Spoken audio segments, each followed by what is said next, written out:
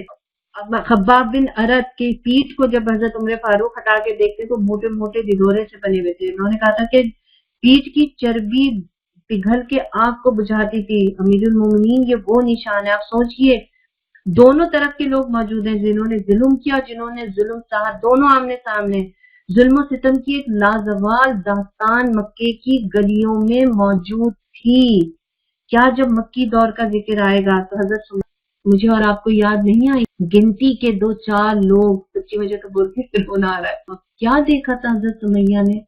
ساتھیوں میرا دل چاہتا ہے اللہ تعالیٰ سے میں دعا کروں آپ کے لیے بھی اور اپنے لیے بھی کہ قیامت کے دن حضرت سمیہ رضی اللہ تعالیٰ عنہ سے ضرور ملاقات کرائیے گا. دل چاہتا ہے اس عظیم المرتبت خاتون کو دیکھا جائے، کتنے وحشیانہ طریقے سے وہ شہید ہوئی، لیکن مطلب کیا چیز تھی. آپ سوچئے حضرت سمیہ سے لے کر نہ جانے کن کن کا لہو پکار رہا تھا. اور ایسے حالات میں پیارے نبی صلی اللہ علیہ وسلم نے ان سے پوچھا کہ آج میں تم سے کیا سلوک کرنے والا ہوں. ان الفاظ کی گونج سے قریش کی آنکھوں میں 20 سال کی کہانی تو گھوم گئی ہوگی. بے بسی اور ندامت کی حالت میں انہوں نے کیا کہا؟ وہ بھی ایک ساتھی نے رکھا تھا نا بات کہ ان کے دل میں امید، کہیں تو امید تھی. اللہ کے نبی صلی اللہ علیہ وسلم سے ایک خوف ختم نہیں ہوئی تھی، ہے نا. تو بے بسی اور ندامت کی حالت میں انہوں نے کیا کہا جب اللہ کے نبی نے پوچھا کہ آج میں تم سے کیا سلوک کرنے والا ہوں؟ تو انہوں نے جواب میں کیا کہا؟ آپ شریف بھائی ہیں اور ایک شریف بھائی کے بیٹے ہیں. سبحان. جواباً آپ صلی اللہ علیہ وسلم نے فرمایا تھا لا تثریب علیکم، آج تم پر کوئی گرفت نہیں ہے، کوئی گرفت نہیں ہے، تم سب آزاد. کیا قریش کی تاریخ ظلم و جنگ کو سامنے رکھتے ہوئے کوئی شخص بھی اس جواب کی توقع رکھ سکتا تھا؟ کوئی اور ہوتا تو اکڑ کے مکے میں داخل ہوتا، ایک ایک واقعے کا انتقام لیتا، چن چن کے افراد کو مارتا، ایک ایک زیادتی کا بدلہ لیتا، قتل عام کرا دیتا. لیکن ساتھیوں فاتح تو محمد صلی اللہ علیہ وسلم تھے نا، رحمت للعالمین تھے. اس لیے محمد صلی اللہ علیہ وسلم نے زمین پر قبضہ حاصل کرنے کے ساتھ ساتھ انسانوں کو فتح کرنا چاہا. جو بھی ہماری شمیلہ بہن بات رکھ رہی تھی نا، وہ یہی والی بات. اللہ کے نبی صلی اللہ علیہ وسلم نے زمین پہ تو مکے پہ تو آپ کا قبضہ ہو ہی گیا، لیکن ساتھ ساتھ انسانوں کو فتح کرنا چاہا اور جسموں پر قابو پانے سے بڑھ کر دلوں کو ہاتھ میں لینے کی کوشش کی.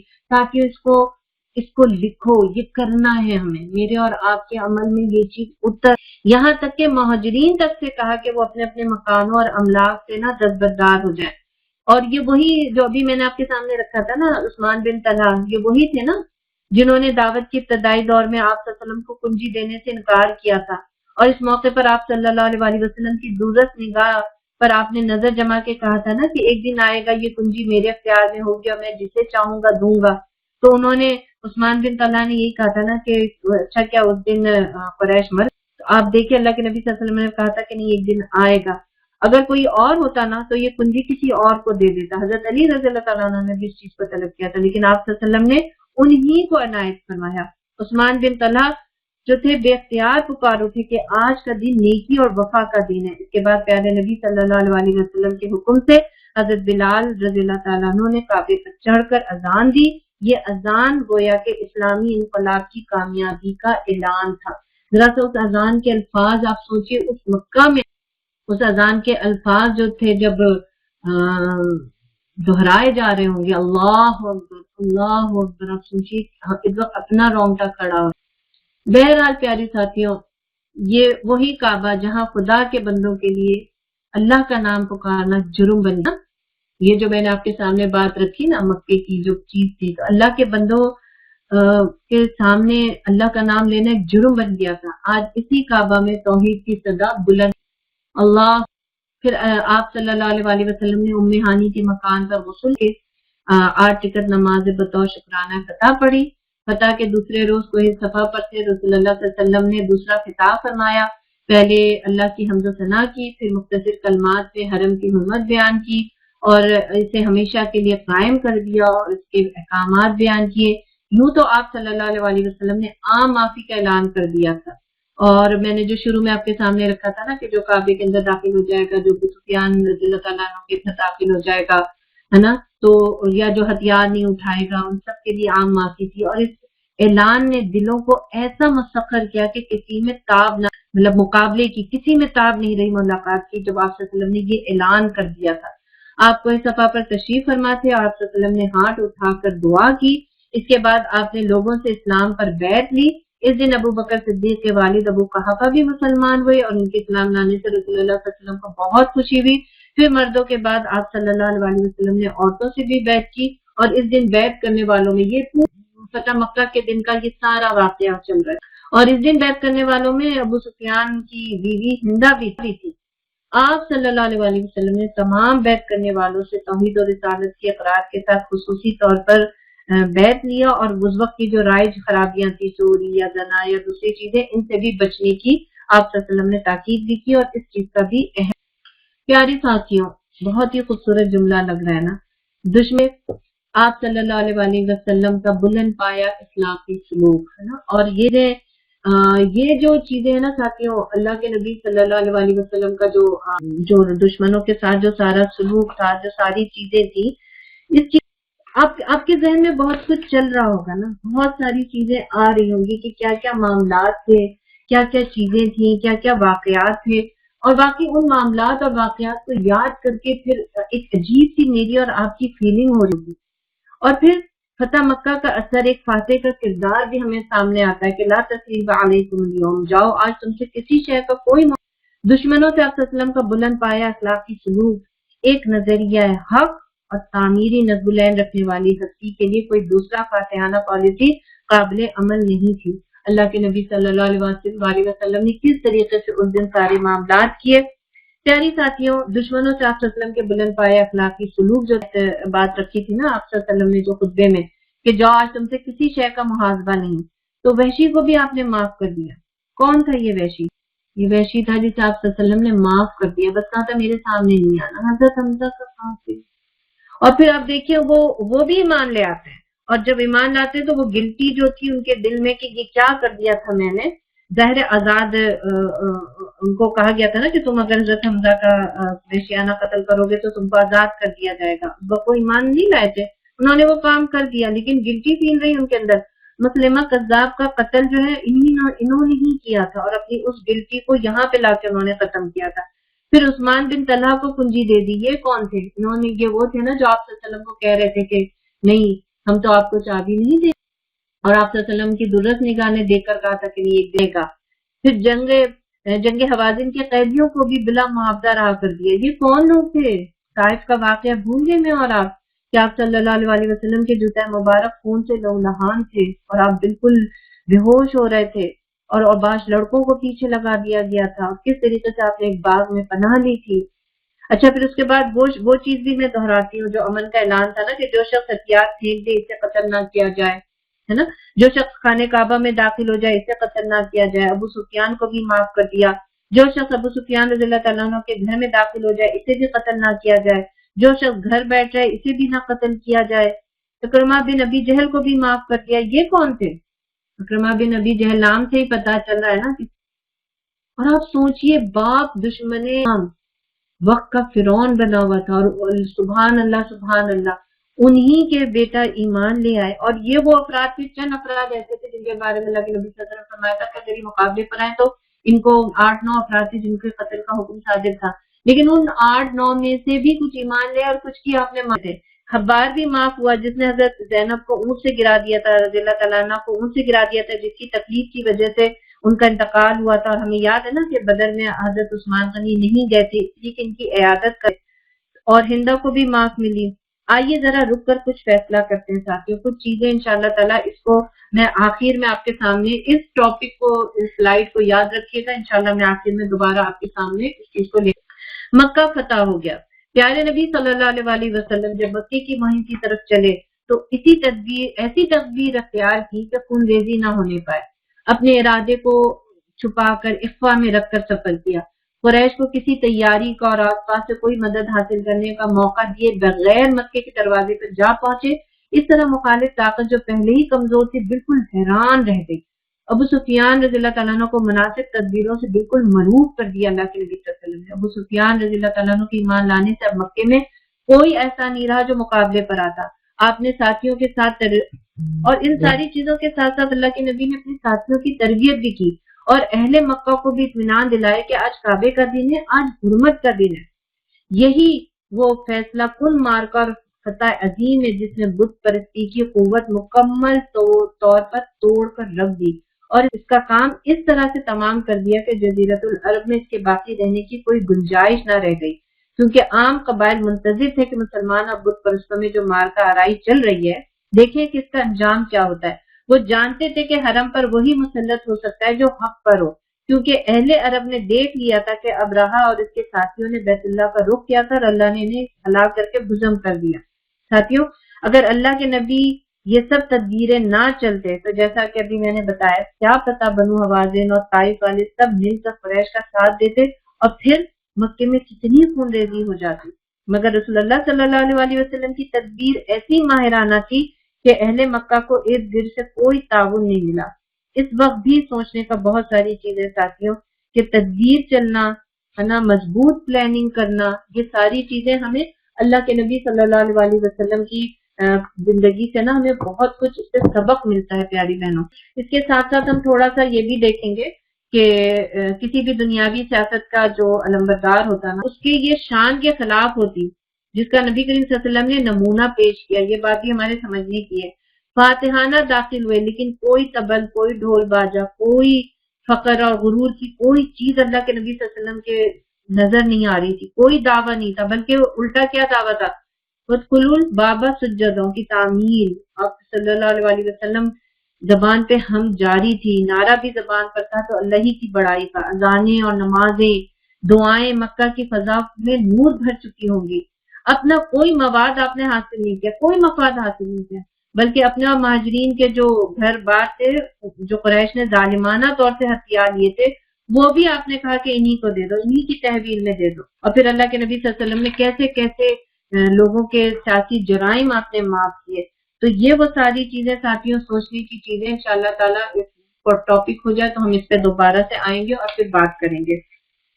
میں اس چیز کو تھوڑا سا دوبارہ آپ کے سامنے لاؤں گی، گرچہ کہ میں اس پہ بات کر چکی ہوں، لیکن یہ چیز ایسی نہیں ہے جس پر سے جلدی سے گزر جایا جائے. دل بھی فتح ہو گئے. ہم ابھی فتح مکہ پڑھ رہے تھے، ایک دم دل بھی فتح ہو گئے. آپ صلی اللہ علیہ وسلم کو دلوں کی تبدیلی درکار تھی. یہ اہم پوائنٹ ساتھیوں، یہ کام کرنا ہے مجھے اور آپ کو دعویٰ کا. آپ صلی اللہ علیہ وسلم کو دلوں کی تبدیلی درکار تھی جو ہمیشہ نرمی، احسان اور عفو کی صورت میں ہو سکتی ہے. آپ صلی اللہ علیہ وسلم انتہائی پرامن طریقے سے، ابھی ہم نے بات کیا نا، خون بہائے بغیر مکہ میں داخل ہوئے، اسلامی فوج کو قتل و غارت سے بالکل منع کر دیا تھا. بڑے بڑے جانی دشمن مفتوح ہو کر سامنے آئے تو رحمت للعالمین نے فرمایا میں تمہارے ساتھ وہی سلوک کروں گا جو یوسف اپنے بھائیوں کے ساتھ کیا تھا. اور پھر آپ صلی اللہ علیہ وسلم نے فرمایا تھا نا جاؤ آج تم سے کوئی شے کا کوئی محاسبہ نہیں ہے. پھر آپ صلی اللہ علیہ وسلم نے غزوہ حنین سے ملنے والا مال غنیمت بھی مکہ کے نو مسلموں میں تقسیم کر دیا تھا. آپ صلی اللہ علیہ وسلم اس طرز عمل سے سارے عرب کے دل اسلام کے لیے کھل گئے اور لوگ جوق در جوق اسلام میں داخل ہوئے. ساتھیوں وہ دل ہم پڑھ چکے ہیں لیکن بار بار دل ہو رہا ہے کہ وہ چیز کو تھوڑا سا دوبارہ سے دہرا لیا جائے کہ وہ چیز میرے اور آپ کے سامنے آ جائے دوبارہ. کہ فتح مکہ کے بعد فوراً ہی غزوہ حوازن پیش آیا تھا نا، جس میں مکہ کے جو نو مسلم جو نئے مسلمان ہوئے تھے وہ سارے اس لشکر میں شریک ہو گئے تھے اور حوازن کی مہم سے بڑی زبردست مال غنیمت ہاتھ آئی کیونکہ وہ اپنے سارے مال و متاع، بکریاں، مال و اسباب لے کر میدان جنگ میں آئے تھے.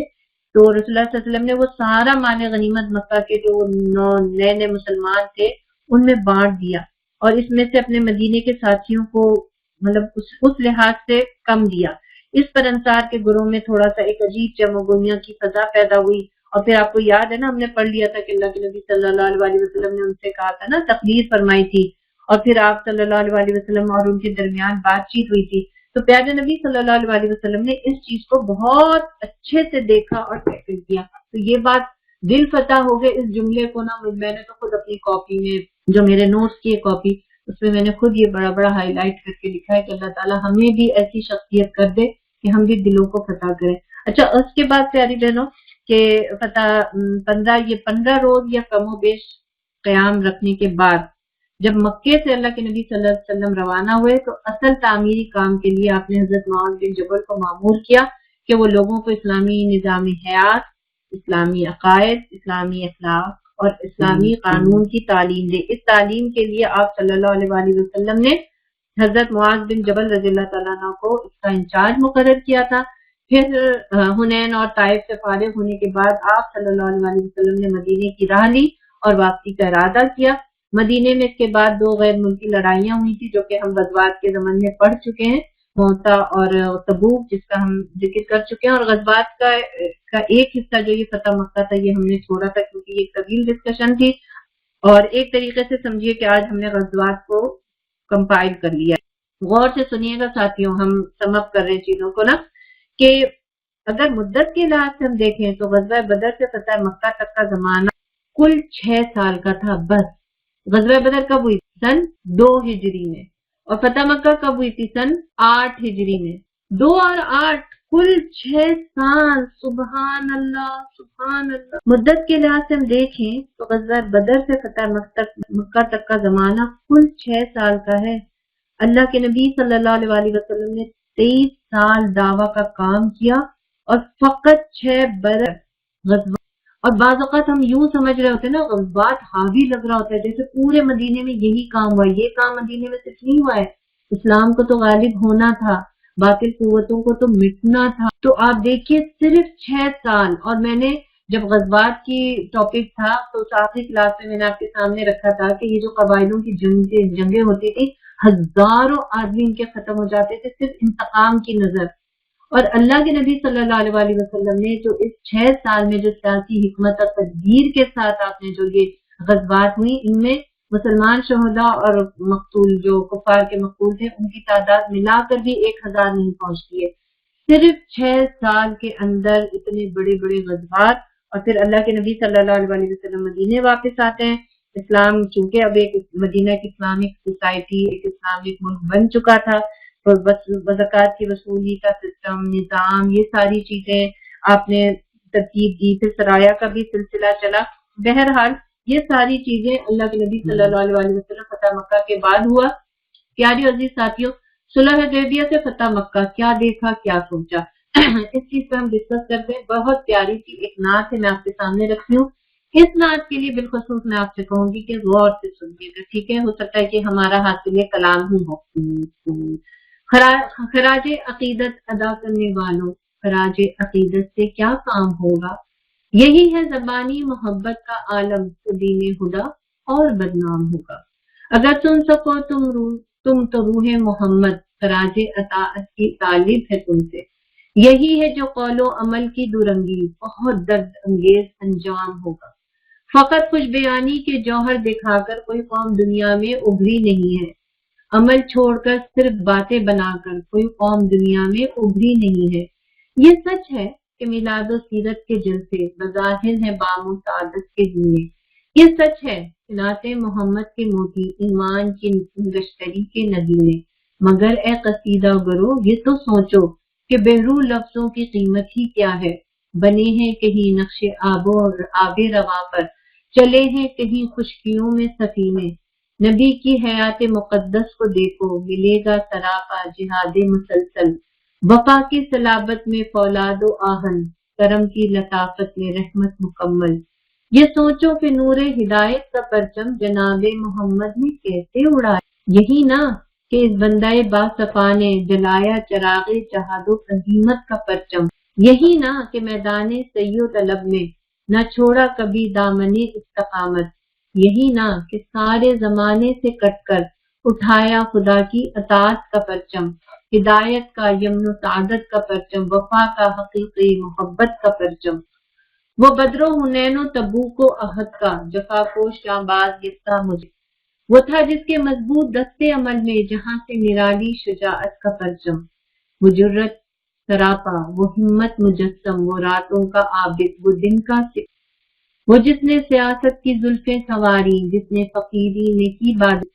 اگر اس سے کچھ بھی عقیدت ہے تم کو تو اپنا وتیرہ بدلنا پڑے گا، نفاق زبان و عمل سے نکل کر سعادت کے سانچے میں ڈھلنا پڑے گا۔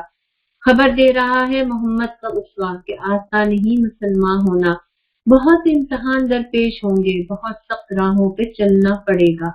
وہ شعب ابو طالب و شہر طائف برابر صدا پر صدا دے رہے، وہ مکے کی خاک مقدس کے ذرے نقوش قدم کا پتہ دے رہے۔ اٹھو مومنو، آج سے عہد کر لو، حبیب خدا کی اطاعت کرو گے، عقیدت کے پہلو بہ پہلو عمل سے حقیقت میں تعمیل سنت کرو گے۔ یہ ذوق اطاعت سے خالی عقیدت نہیں، صرف بازی گری ہے۔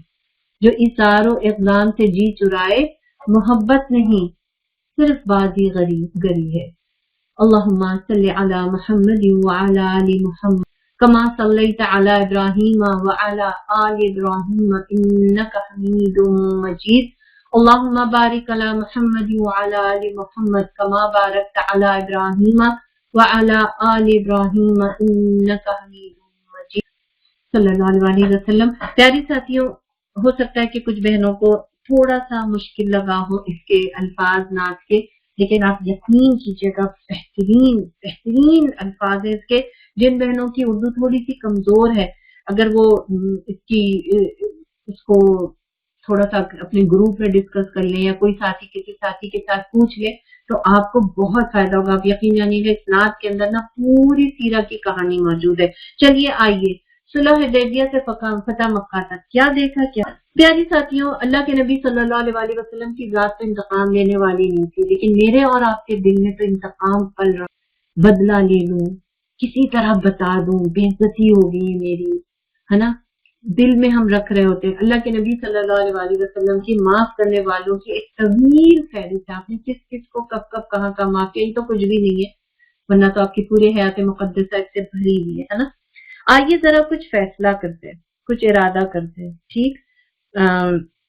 یہ چیز رکھنے سے پہلے یہ والا چیز آپ کے ذہن میں ہوگی نا۔ آئیے اب آخری والی سلائیڈ پہ واپس چلتے ہیں۔ صلح حدیبیہ سے فتح مکہ تک کیا دیکھا کیا سوچا، کون ساتھی کیا رکھ لیں گے، کیا اصول دیا ہم نے، جلدی آئیے۔ صحیح بات ہے سعدیہ، جب تک بول نہیں دے پیٹ میں تو درد رہتا ہے، اور وہ درد ایسا عجیب سا درد ہے کہ اس وقت کو دیکھ کر اٹھ رہا ہوتا ہے نا۔ السلام علیکم، ملٹن کیمپس۔ وعلیکم السلام ورحمۃ اللہ۔ اتنی دیر بعد ملٹن کا نام آیا، گڈ، بولو آمنہ۔ مجھے پتہ نہیں کیوں آج ایک چیز کا بار بار خیال آ رہا ہے، ابھی آپ نے بھی ذکر کیا جب حضرت خاطب رضی اللہ عنہ کی بات کہ عمر رضی اللہ عنہ نے کہا کہ میں مطلب اس کی گردن اڑا دوں۔ بس عمر رضی اللہ عنہ کا شروع سے ہم دیکھتے آ رہے ہیں کہ he is very strong, blunt, what he has to say he Cs, اور جب ان کو خلافت ملتی ہے تو انہوں نے ایک بھی بندے کو نہیں، جب مطلب literally he is the governor of Islamic State, ان کے منہ سے کبھی ایسی کوئی بات نہیں نکلی کہ میں اس کو مار دوں۔ تو آمنہ یاد کرو جب تم نے یہ بات کہہ دی کہ اس سے پہلے ان کا انداز کچھ تھا، لیکن ذمہ داری ملنے کے بعد پھر انداز ان کا بدل گیا۔ تو انہیں کے دور کی چیز تھی نا کہ بکری کا بچہ بھی اگر ایگزیکٹلی پتہ نہیں، آج یقیناً بات نبی کریم صلی اللہ علیہ وسلم کی ہم آپ نے پوچھا، لیکن ہی is just in my head کہ زبردست بات ہی پوری کر دی آمنہ تم نے۔ فرد بدلتا ہے تو پھر عمر فاروق بن گئے تھے۔ زبردست، جزاک اللہ آمنہ۔ جی السلام علیکم۔ وعلیکم السلام ورحمۃ۔ اب جی نادیہ مسز آگا کیمپس سے، تو انہی کی بات میں آگے بڑھاؤں گی کہ جیسے انہوں نے کہا کہ عمر فاروق نے اتنا بڑا، تو وہی سبق انہوں نے سیکھا کہ جب اتنی بڑی بڑی چیزیں نبی کریم صلی اللہ علیہ وسلم نے معاف کی تو پھر وہ انہی کے جانشین تھے نا، تو انہوں نے ان کے سے چلے اور درگزر کیا ہمیشہ، اور چیزوں کو صحیح کرنے کی کوشش کی، یہ نہیں کہ بدلہ لیا، کہ مطلب برائی کو ختم کیا لوگ۔ جزاک اللہ۔ السلام علیکم۔ وعلیکم السلام۔ میں ناہید حسنین بات کر رہی ہوں مسز آگا کیمپس سے۔ جی جی ٹھیک ہے، جو آپ نے ابھی سوال کیا نا کہ آپ نے جو اتنے ہم نے ریڈ کیا تو اس میں سب سے بڑی بات تو دیکھیے نا، اس میں تو یہی ہماری آتی ہے نا کہ اگر ہم نے اتنا پڑھا اور ہمارے دل نہ چینج ہوئے، جیسے آپ نے کہا نا کہ اصل وہی ہے کہ اللہ تعالیٰ ہمارے دلوں کو، ہم لوگوں کے دل فتح کر لیں۔ حضور صلی اللہ علیہ وسلم کی مثال، جیسے انہوں نے اتنے ظلم سے، ہم تو تھوڑی سی تکلیف پہ کیسے ہو جاتے ہیں، لیکن جب ہم سیرت کے اتنے بڑے، انہوں نے اتنی بڑی آزمائشیں ان پہ تھی، لیکن انہوں نے کیا کیا، درگزر کیا، سب کو معاف کیا، تو اس کا رزلٹ کیا ہوا دیکھیں۔ اگر ہم معاف نہ کریں اور بدلہ لینے بیٹھے رہیں تو کیا ہوتا ہے، دوسرا پرسن بھی اسٹرانگ ہونے کی کوشش کرتا ہے، میں کم تو نہیں ہوں تم سے، لیکن انہوں نے کیا کیا، دعوی دین کے لیے سب کو معاف کیا، تو اس کی وجہ سے کتنے لوگوں نے اسلام میں داخل ہوئے،